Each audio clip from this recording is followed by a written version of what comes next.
For the first time, Shu Miyu is in charge of a concert at Purong Hotel.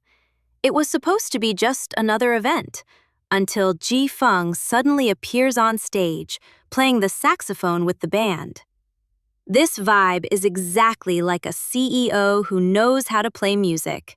No wonder Miyu was smitten. But just when the atmosphere reaches its peak, Dian Jung-chun walks up to give him flowers. It looks romantic on the surface, yet for Miyu, it's a quiet emotional setback. She doesn't show jealousy, but her eyes say it all. Hurt, but unspoken. Later, Jung-chun suggests holding a book signing event at the hotel. It sounds like work, but it's clearly an excuse to stay close to Ji Feng. Maybe even rekindle the past.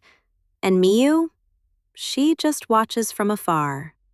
The moment she sees them walking side by side, then later rewatching the concert video alone, it really hits deep.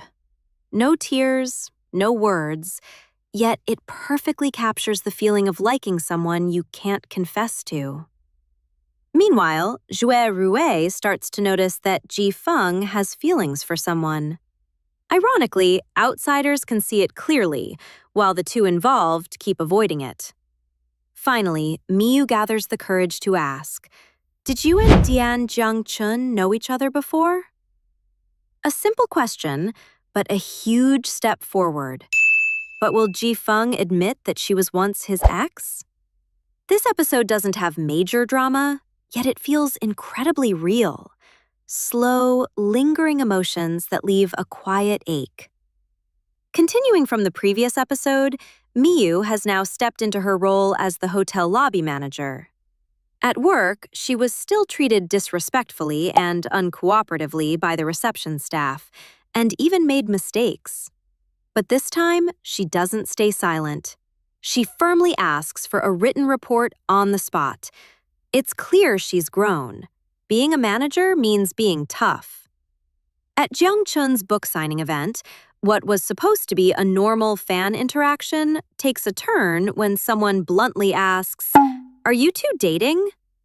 And Jeong-chun answers without hesitation, "We used to be together." At that exact moment, Miyu walks in and hears everything. The way she clenches her hand to stay composed is heartbreaking. No tears, no words, but you can feel her pain. As if that wasn't enough, her sister suddenly shows up asking for money. But this time, Miyu finally says, no. No more tolerance like before. The two even argue right there.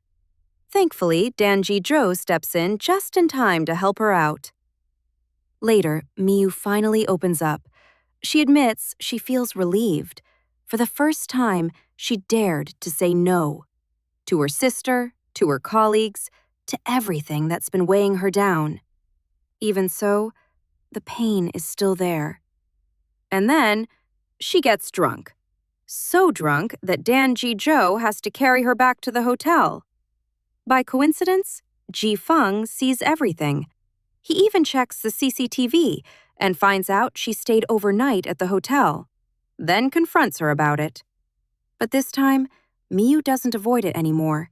She asks back, "What about you? Is your relationship with Dian Jung-chun really just work?" Will Ji Feng finally explain and confess his true feelings? Let's wait and see what happens next.